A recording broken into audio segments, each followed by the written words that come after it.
That's you know. good. Are you rolling? Okay. Hi, I'm Susie Citron here.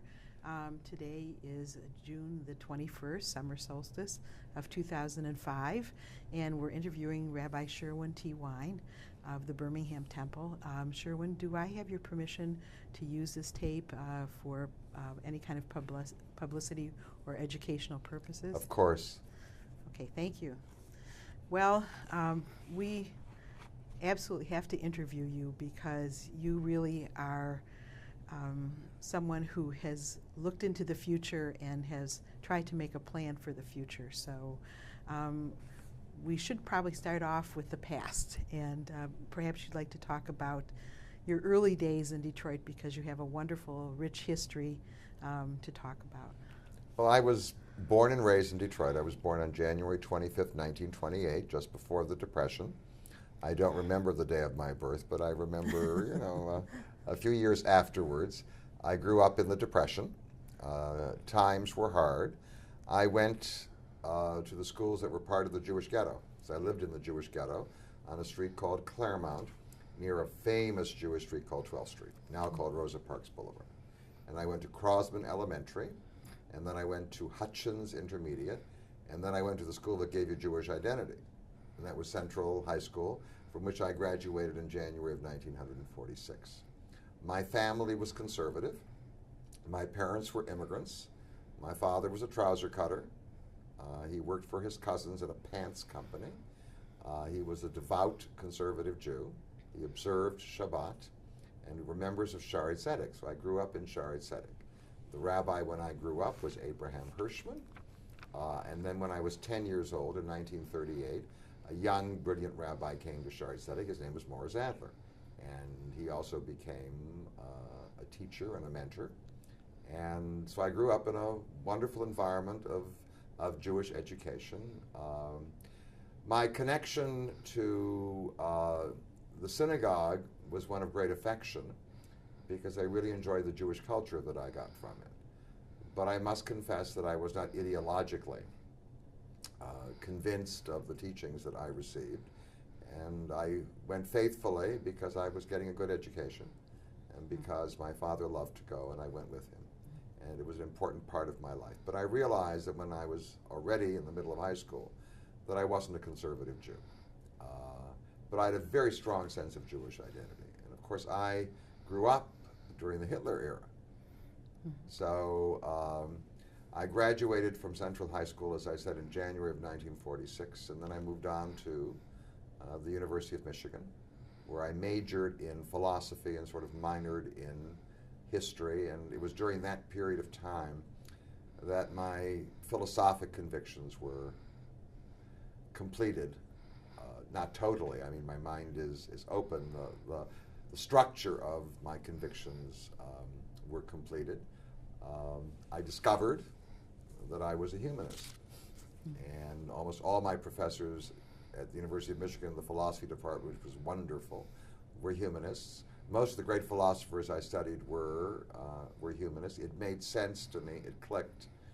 And so the big question for my life was, I want to do something philosophic, and since I had a very strong sense of Jewish identity, I want to do something Jewish. So how do you do something philosophic and something Jewish simultaneously? That was the question, not only philosophic, but humanistically philosophic. So that led me ultimately to my choice of a career. Already in my third year, I was reflecting on what I wanted to do. Did I want to teach philosophy? I could have chosen to do that and pursued graduate degrees in philosophy. I did complete a master's in philosophy, but pursuing the doctorate meant that I would choose the academic world. But I didn't want the academic world. I like working with people. So I then said to myself again, if I want to do philosophy and I want to do something Jewish, what profession best suits that? And of course, the profession that seemed to sing out was the rabbinate. And since I was obviously liberal in my opinions, I chose the most liberal rabbinate available at that time, and that was the Reform rabbinate. Well, I noticed in reading a little bit about your history that you liked history itself You love to. I love history. You know. I mean, I had difficulty deciding my major. I loved philosophy and I loved history, so I took a lot of philosophy and I took a lot of history after what's undergraduate school for. And then I continued my philosophic studies for one more year. I got my master's. I stayed 5 years at the University of Michigan, and I was one of the unusual students. I liked dormitory food. So I stayed, people thought I was insane.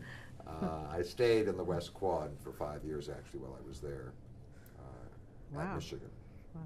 Well, I know also that you were active as an orator in high school, and I did a lot of speaking.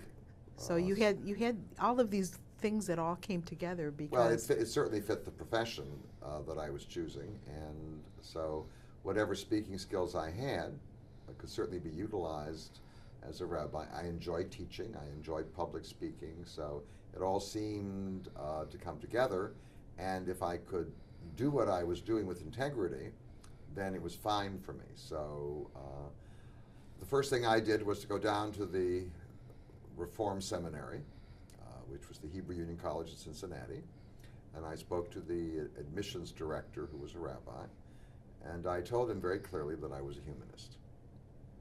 And he said that there would be no problem, that there were lots of humanists in the student body, which indeed was true.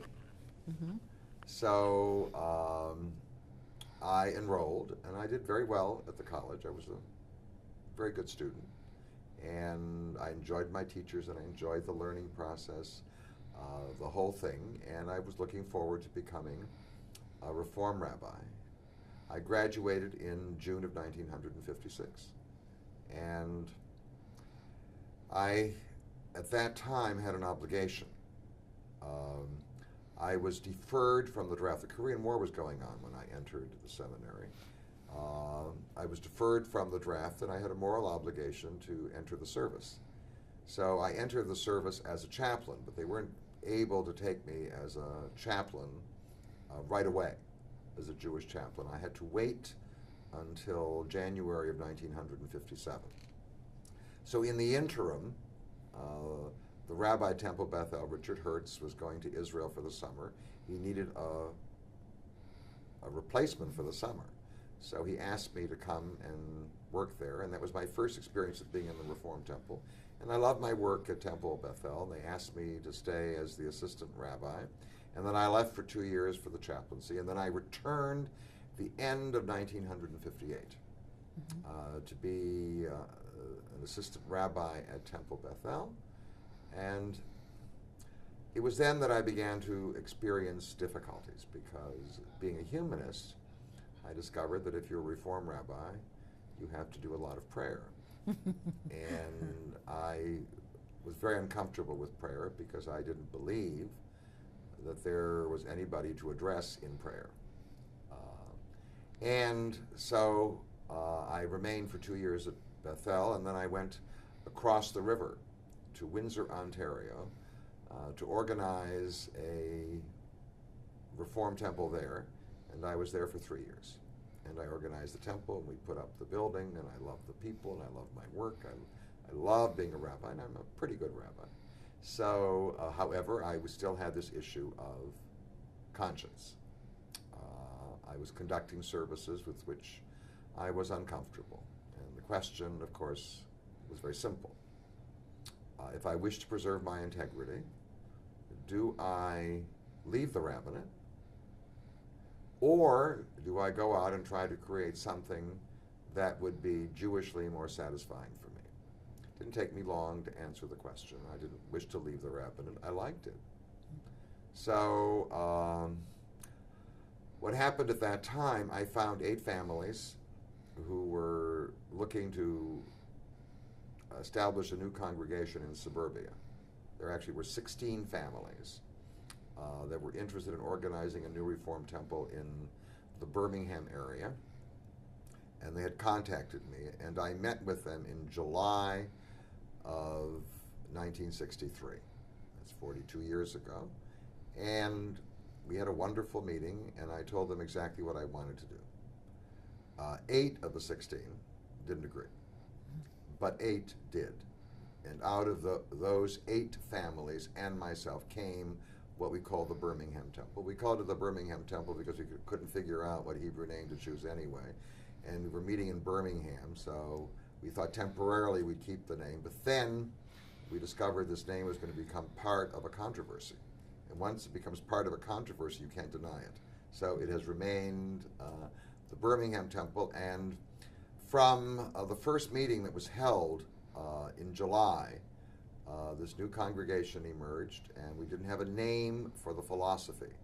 We knew we weren't Orthodox for sure. We knew we weren't conservative. We knew we weren't Reform. What was the name? It took us until June of 1964.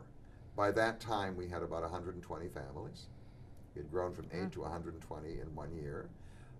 We had incredible enthusiasm. I mean, I think one of the reasons was that the people who came for the first time in their life were engaged in the discussion of ideas. It wasn't, please join because it's Jewish. Please join to preserve your Jewish identity. Of course that was part of the agenda.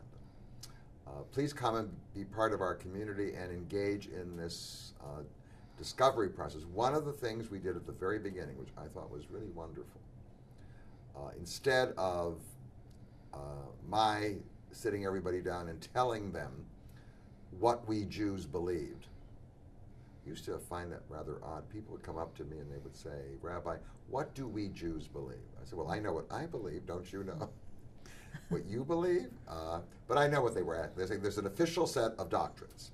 So tell me what they are. Whether I believe in them or not is irrelevant. That's what the official is. So we started out, and that's what made the congregation very exciting. We started out by having everybody sit around, and then we went around asking, what is it that you believe? And you believe, and you believe. And people were really struck by the novelty of it and by the power of it, and we started to engage openly and frankly in what it is that we indeed believed. Well, you empowered people to do that, because I know even when you ask someone today whether they actually believe in God or they don't, they may secretly tell you that they really don't believe in God, but it's part of our cultural tradition to do this. So and they would feel uncomfortable even challenging it. So right. What we discovered was that almost all the people in the group were humanists. And then I realized that there's a large body of humanists among Jews who have never been able to find a place that they were totally comfortable with. Many of them were members of conservative congregations, many of them were members of Reform, but most of them were unaffiliated. Mm-hmm. The people who came to us were essentially unaffiliated people. They had not found any place in the Jewish community where they could be comfortable. It was very clear to me that one of the ways to rescue these people for Judaism was to provide them with a home where they could feel honest about what they said and did. So it was an exciting first year. It's hard to recreate it because that first year we didn't have a building, we didn't have anything. I mean, we just had ourselves talking to each other. We didn't even have a school for kids. Wow. But then you had to create all of the literature and all the accoutrements that go with starting a new congregation and a new philosophy, really. The thing that first happened, which allowed us to do the rest with great devotion, was that the congregation was built not around the children. Many people joined and said, well, my child needs an education. The people who came and joined for themselves. There was nothing for the kids initially beyond some little celebrations. And once they themselves felt this was their community, the place where they could express their own beliefs, then they could go out and create all these other things. And we had a bond. When we started out, we had attendances from the congregations. On a Friday night, there would be 250 people. I mean, that would come, and they were all young people. I was even young then. Yes, I know. Everybody was young. Because you were about 33 or 34. I was 35. 35. In 1963. In those days, I thought it was young, and today it's even younger. But I mean. But to have that vision and to implement it to have the vision is one thing. To actually go out and implement it and gather people together who have like feelings and thoughts. Well, it was a great adventure. I mean, there were various challenges. The first, obviously, was the hostility that we encountered. There were many people in the Jewish community who were very hostile to what we did. And they were to be found in all denominations. There were Orthodox people, conservative people, Reformed people. It didn't make any difference.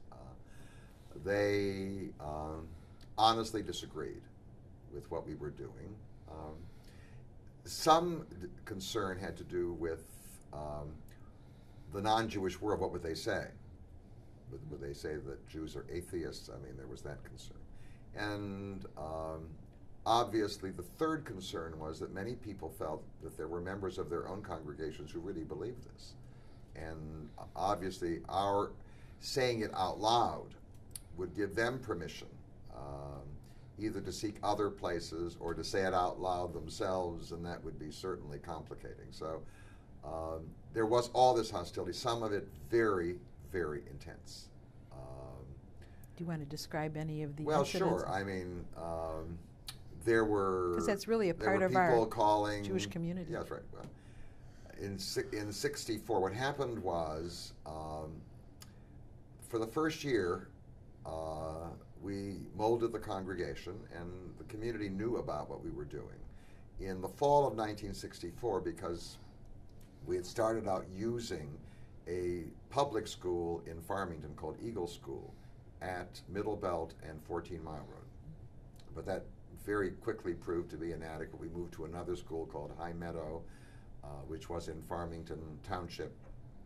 And then, because the crowds kept growing, we rented space from a new building that was built in Bloomfield Hills called the Birmingham Masonic Temple. And it was a space that could hold almost 600 people. And now all kinds of people came. Many of the people who came were simply curiosity seekers. Other people were people searching for some kind of Jewish philosophy that made sense to them. At that time, there was a newspaper strike. So what was going on was passed by word of mouth, but not by newspaper publicity. But in December of 1964, the publicity now became very public because the newspaper strike ended. And then there was a front page article in the Detroit Free Press that says atheist rabbi or whatever, and that created an enormous furor. It was picked up by Time magazine, and then an article appeared in Time magazine in February of 1965, and then the New York Times, and then the Los Angeles Times, and then there was international publicity that picked it up from there, and within 3 months, early of 1965, we suddenly realized we were at the center of some kind of international controversy. And now we received like tons of letters from all over, some hostile, some of them friendly. It was like overwhelming. So during this time in the Detroit Jewish community in particular and outside, there were hostile forces who said, well, Sherwin Wine should be defrocked. Defrocked? They didn't even have a frock. I mean, what do you mean? Throw him to the lions, whatever it was. Get rid of him, the whole thing. They wrote Hebrew Union College to tell Nelson Glick, the president of Hebrew Union College, which was the seminary from which I graduated, that he should defrock me. And he contacted me and said that was silly. It would never happen. So that furor began to die down. But it was also expressed in the fact that we weren't given space sometimes in the Jewish newspaper recognition. So we were facing hostile forces, and I must say it was a very trying time for the members of our community. There were people in our community who decided to leave because they couldn't handle the hostility. Because you couldn't walk into a living room in the Detroit area, Jewish living room, and say, I'm a member of the Birmingham Temple without everybody jumping on you, and then you would have to sit around talking and arguing and whatever, and some people found it too exhausting. So we had such incredible discussions during that period of time within the community, and we created a support system.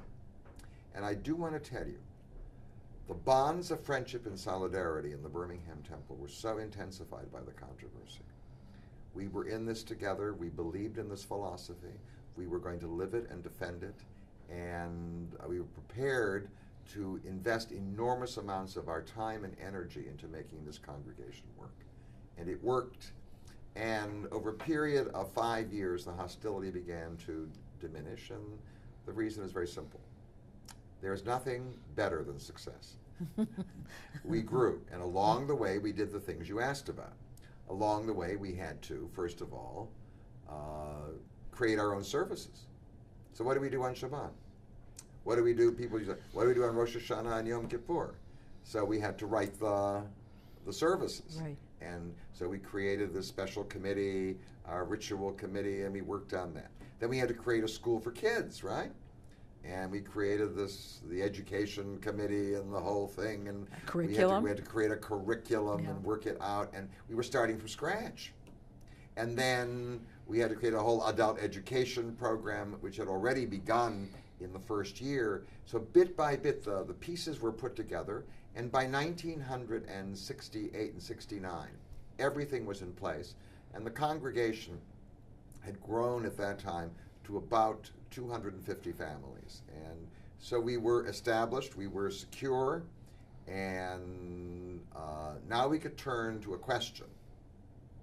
I mean, there were two questions, actually. We are gypsies. We are using, what are we using? Well, the Birmingham Masonic Temple was interesting. We were evicted. The Masons, I mean, it all became public news, the Masons who weren't Jewish, came to us and said, we can't have any organization that doesn't believe in God using our building. So my response to them was, well, I just want you to know that if any Masonic group needs a place to meet, that when we have our building, you're free to use it under any circumstances. And I do want to say, the first year the Birmingham Temple put up its building in 1971, a Masonic group in Farmington looking for a place came to us, and we gave them complete hospitality. So then we had to go and find public school auditoriums. We were in Oak Park at Robert Frost School. We used the Levy School in Southfield for our Sunday school, and we opened up a little office for our meetings and our midweek school. Nomadic tribes. We were, as my mother said, gypsies. So the first question was, could we cease to be gypsies? Could we find a place of our own, a territory of our own, create a home of our own? We bought land in 1965. It was our way of saying we are here to stay. We put a sign up on the land, which was on 12 Mile Road, between Inkster and Middlebelt. It's where the temple is presently. And we didn't have much money, but we bought that land, 7 acres of it, and we put that sign up. You would drive by the sign, it would say, the future home of the Birmingham Temple, and it said to us, we are here to stay. Finally, we raised enough money in 1968 and 69 to begin the construction in 1970, and in June of 1971, we opened the temple. The home of the Birmingham Temple was there. The second question was that going all the way back to January of 1965, when the publicity broke, there were people all over North America and beyond who wrote us saying, we want to organize something similar. And we wrote back saying, at this stage of our development, we can't help you. We have to get our act together first, our own act. But by 1969, we had gotten our own act together. And then we created what was called the Society for Humanistic Judaism in 1969, the purpose of which was to help organize other communities like ours around North America. We already had created a second congregation in Westport, Connecticut, and we created a third congregation in suburban Chicago in Deerfield, Congregation Beth Or. So the three of us met in a meeting in June of 1970 in what was called the Stouffer Building. It's now abandoned. They haven't torn it down. It's been abandoned for many years. But it was a hotel, and our first meeting of the Society for Humanistic Judaism was held, and I must tell you, it was very gratifying, because we'd been through very, very difficult times. But the sense of mission was overwhelmingly strong, and in fact, we found that the second generation going to our school programs were enthusiastic about what was going on. So we were sort of sailing, we were moving forward, and that was the beginning of the 1970s. What's interesting is that as it keeps growing and growing, you find other groups, not only here in the United States, in North America and Toronto, but also in Brussels or Argentina or all over the world that have the same philosophy and same thoughts about, but they don't know how to go about it. This is a more formalized way of doing things. We founded first the Society for Humanistic Judaism. That was the outreach to North America. And we kept establishing new groups in the major cities of North America, Los Angeles, San Francisco, New York, Boston, Washington. And then, having done that, we reached out to other secular Jewish organizations in North America that existed because there were groups that had been created before us. I refer to Humanistic Judaism as second wave secular Judaism because, after all, we are secular. But the secular movement for a long time was hostile to any kinds of institutions that smacked of the old religion. They wouldn't have rabbis, they wouldn't have congregations, whatever. And one of the things that we had from the very beginning was an understanding that many of the institutions that came from the past weren't the enemies of secular Judaism, they could be friends. Why couldn't there be secular rabbis? Why couldn't there be secular congregations? So we made contact with some of the older groups, and a meeting was held in 1982, which created the Leadership Conference of Secular and Humanistic Jews. We met in New York. And then in 1983, we ventured out to Israel. Actually, in 1981, I took a group of people from the different congregations to Israel. We met with various Israelis. We had already met an extraordinary woman who helped us. Her name was Shulamit Aloni, a great civil libertarian in Israel, and she was a humanistic Jew, and she wanted to help. So we held a conference, and from that conference emerged an organization, an Israeli version of what was going on in North America. After all, most Israeli Jews are secular, but they didn't have any kind of organizational structure to give expression to this philosophy. So that was organized, and then together with the Israelis, we planned another meeting in 1985. In 1985, there came a very important person into our movement, the first president, if you will, of the international movement. His name, Yehuda Bauer, one of the great Holocaust scholars of the world, if not the greatest. He identified with the movement, and in 1985, in Jerusalem, we established a school. We knew we needed a school for the training of leaders and ultimately rabbis. So in 1985, there was established what is called